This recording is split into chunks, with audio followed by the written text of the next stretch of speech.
આકાશવાણી ભુજ સમાચાર પરેશ મારું વાંચે છે. નમસ્કાર.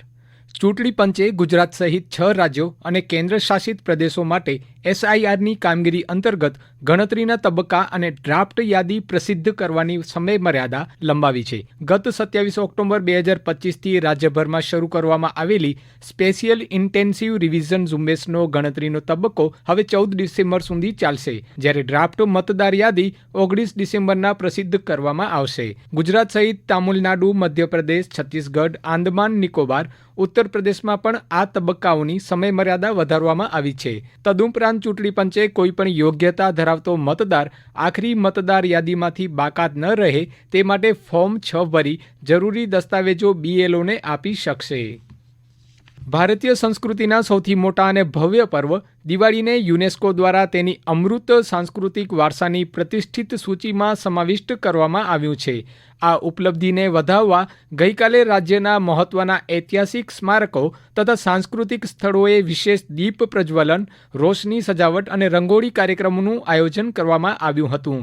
યુવા અને સાંસ્કૃતિક વિભાગ દ્વારા કચ્છમાં માંડવી બીચ, ધોરડો, ધોળાવીરા, કચ્છ મ્યુઝિયમ, સ્મૃતિવન ભુજ, રામકુંડ ખાતે દીપ પ્રજ્વલન, રંગોળી ગરબા રમીને વિશેષ દીપોત્સવની ઉજવણી કરાઈ હતી. આ તકે સ્થાનિક કલાકારો અને સાંસ્કૃતિક સંસ્થાઓ દ્વારા સાંસ્કૃતિક કાર્યક્રમો, નૃત્યો અને સંગીતની પ્રસ્તુતિઓ યોજાઈ હતી.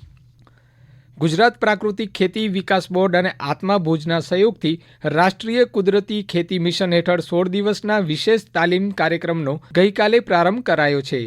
કાઝરી સંચાલિત કૃષિ વિજ્ઞાન કેન્દ્ર ખાતે શરૂ થયેલી તાલીમના પ્રથમ દિવસે અંજાર વિસ્તારના 65 ખેડૂતોએ ભાગ લીધો હતો. આ તાલીમ કાર્યક્રમ આગામી 15 દિવસ સુધી ચાલુ રહેશે, જેમાં કુદરતી જીવાત અને રોગ વ્યવસ્થાપન, માટી આરોગ્ય વૃદ્ધિ અને કુદરતી ખેતી હેઠળ ક્ષેત્ર સ્તરીય અમલીકરણ વ્યૂહરચના જેવા વિષયો આવરી લેવામાં આવશે.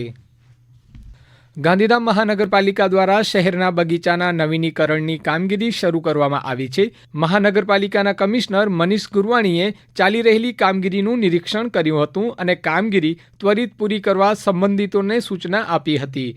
Shivaji park, Tagore park, Kalani park, Rajendra પાર્કમાં નવીનીકરણની કામગીરી થઈ રહી છે, જેના કારણે આ તમામ બગીચાઓમાં જાહેર જનતા માટે પ્રવેશબંધી કરવામાં આવી છે. વધુમાં આદિપુરમાં નવો બગીચો બનાવવાની કામગીરી પણ શરૂ કરવામાં આવી છે.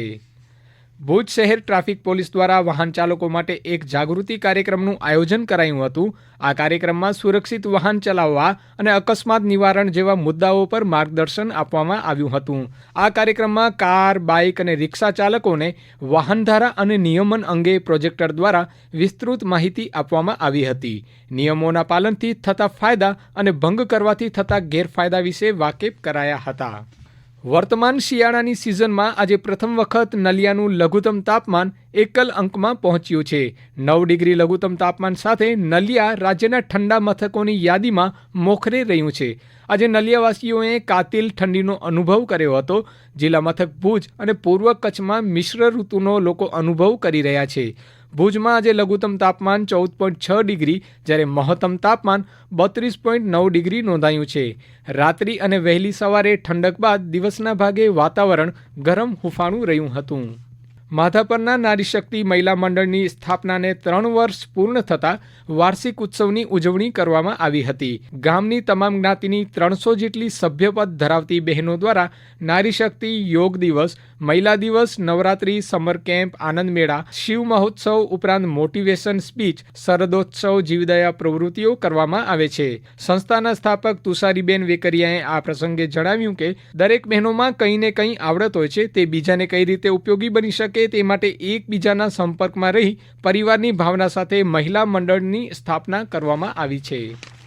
મુન્દ્રા તાલુકાના મોટા કાનાગરા ખાતે બહેનો માટે ડિજિટલ લિટરસી, ફાઇનાન્સ લિટરસીની તાલીમ અદાણી ફાઉન્ડેશન અને ICICI બેંક ફાઉન્ડેશન દ્વારા અપાઈ હતી.